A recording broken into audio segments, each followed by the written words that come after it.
psychological disorders, chapter number 5. What is abnormal? See, whatever psychological disorder is having, it contains of our abnormal behavior. And what is abnormal behavior or what is abnormality? It can be understood by 4 T's. Okay, it is explained by 4 T's. Now there are deviance, distress, dysfunctional and danger. Now what is deviance? What is deviance? If there is a graph, this is the perfect line. Now all the plots here and here will be said to be deviant from the standard line. Okay, different from the standard line. Similarly, deviant is different. Deviance. Deviance is different. It is extreme. It is unusual and even bizarre. Okay, bizarre behavior. See, some behavior, if you consider them, it may be considered as bizarre. If somebody goes and stand in front of the train that I will stand here for the whole day, is it not a bizarre behavior? Yes, that means if it is a deviant which is not expected by the society, it is not expected. Okay, it is not a normal behavior in the society. It is unusual, it is different, it is extreme. Nobody does that. That will be the abnormal behavior. That will be the one of the abnormal behavior. Now we are coming to distress. Distress means unpleasant.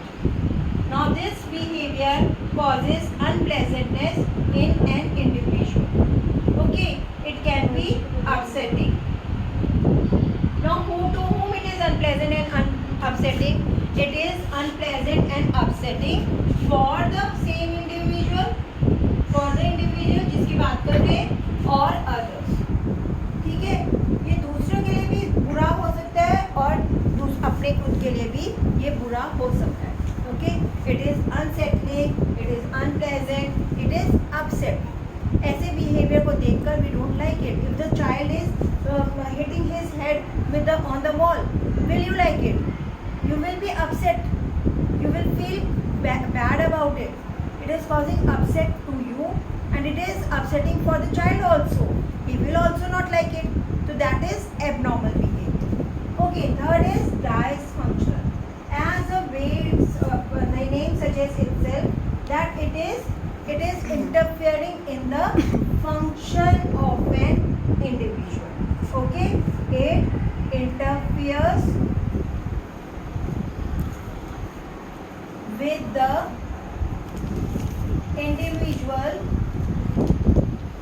ability to carry out daily activities.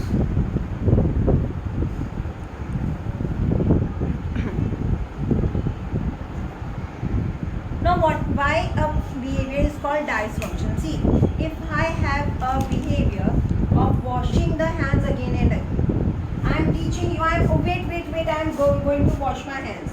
Then I will come back after a minute or two, and then after writing a line or so, I will say, oh, let me wash my hands. It is dirty. This kind of a behavior, is it not dysfunctional? Will you be able to study? Will I be able to teach? No. The train of thought will be broken. Again I have to set up my whole class. Again I have to set up my thought process. And again the thought will come that I have to wash my hands. Then the thought will be broken. Right? The person is not able to function properly in his daily routine life. Right? This is a kind of an OCD behavior. Right? The thinking, again and again thinking to wash the hands and again going for washing the hands. Similarly, a person can have an OCD of cleanliness. He will again and again think about cleaning the things. Okay, this way he will not be able to do other chores.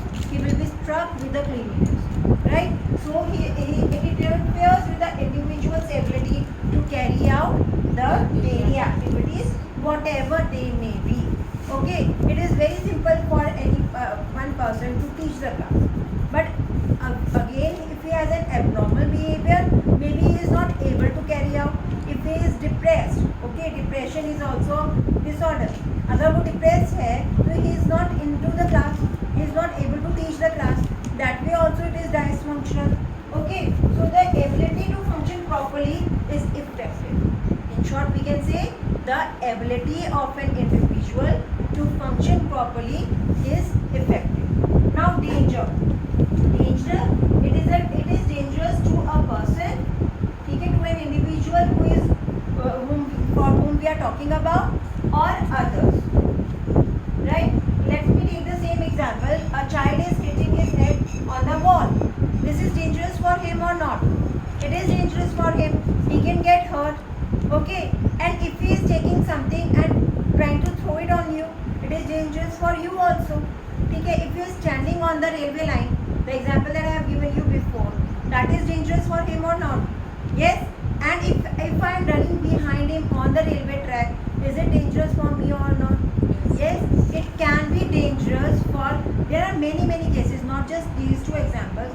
There are many examples where the behavior can be dangerous to an individual of whom we are talking about, and for others also. Okay, the family members, the relatives, the friends and all. Okay, so we are trying to understand the abnormal behavior and how we can cure it, and what was the historical background in this chapter. Now we will come to the approaches towards the psychological disorders. Okay, and what is abnormal? Approaches to the abnormal behavior. First says that there is a deviation from the social norms. Every society, if we are talking about a society, every society has norms, and these norms are the written or unwritten rules. Okay,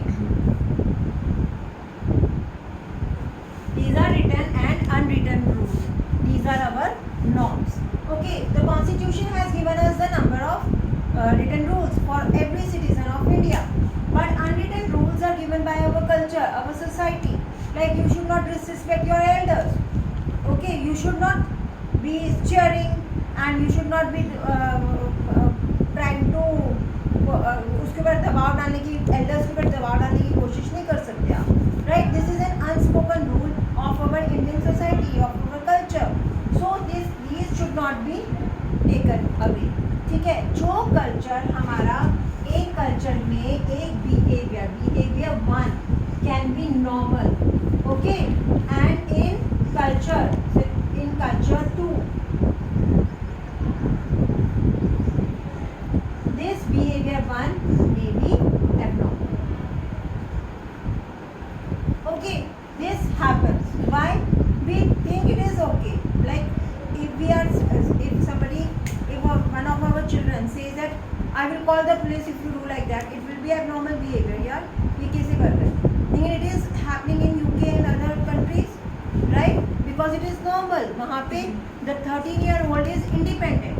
Here 13-year-old is not independent. They are living with us. They are dependent on us. But in other countries they are independent. So the culture is different. The behaviors are different. Okay. So the behavior one, which is acceptable in culture one, may not be acceptable in culture two. Okay. Understood? So the culture grows. The culture is growing. The culture is growing. Individuals in this culture are also growing. Okay, and the thought and the behavior, acceptable behavior, the acceptable behavior is also changing.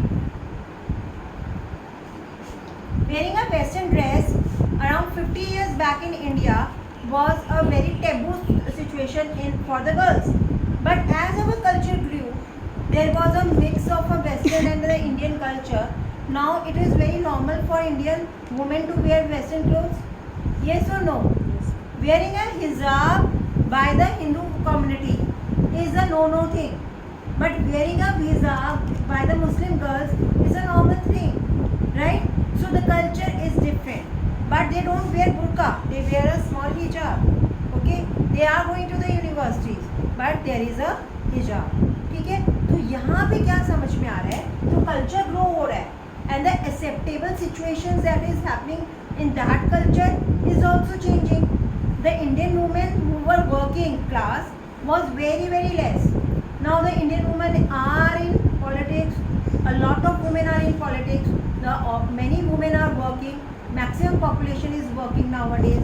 The education of women is considered to be equality, and for that we have fought hundreds of years ago, right? तो जो चीज़ हमारे culture में acceptable पहले नहीं थी वो अब है, जो अब है उससे ज़्यादा एक्सेप्टेबल होगा आने वाले टाइम में. तो what does this means? That the deviation of the social norms depend on the culture in which we are living, the things which are acceptable over here. Okay, so whatever thing which is acceptable over here will be okay. It will not be a deviant behavior. I will give you a very good example of gays and all. Okay, transgenders were not accepted over here in India. When the rule came, many of them told that we are transgenders. They are opening up, they are coming on the channels, and they are stating that I was a girl before and I changed my sex into the man sex, or males have changed their female gender, right? Because they have felt like that internally. But before the passing of the law, it was a taboo, it was a wrong thing to do in our society. It was a maladaptive behavior. That is why it was kept under the closed doors. Behind the closed doors, nobody was telling, nobody was opening up.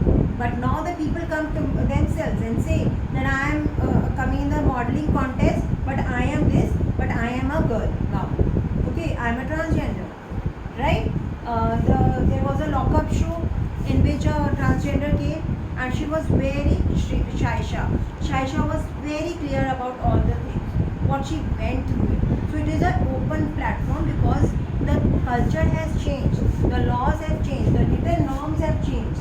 Understood the importance of the written norms? You can understand from this example. Okay, the written norms has changed. It is legal. Now they can talk about it. Now the people will get to know these things, and they will open up. Their minds will open up. They will think differently on this topic. But it will come slowly and steadily. The things which are bad now will not be bad in the future. Coming future holds. Abnormal behavior as a maladaptive. Maladaptive, the behavior which is not adaptive. Behavior which is not adaptive. It is an abnormal behavior. See, mal means ill. Mal means ill or bad. Any bad behavior or ill-fitting behavior is a maladaptive behavior. Now, what do we want from a behavior? Behavior should lead us to well-being.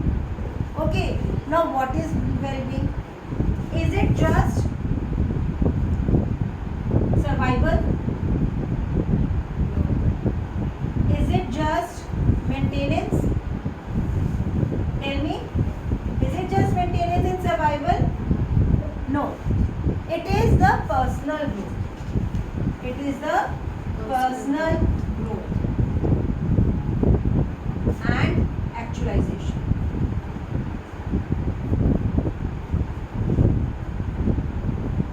We should reach our personal growth. This is psychological, physical and emotional well-being. Okay, the person can reach his psychological, social, physical well-being when he has reached his personal growth. Whatever he wants to do, he can reach that point. Okay, and he can reach his actual potential.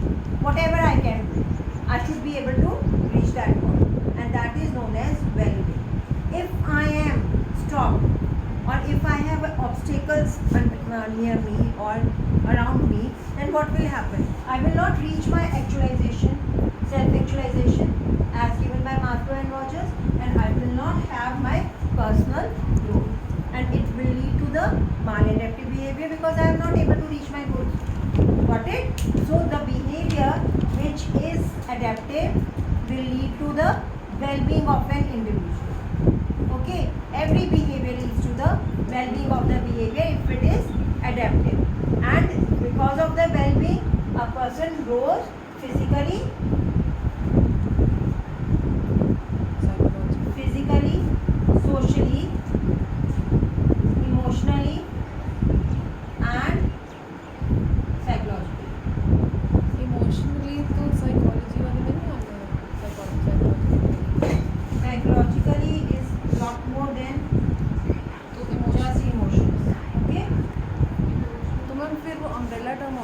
umbrella term.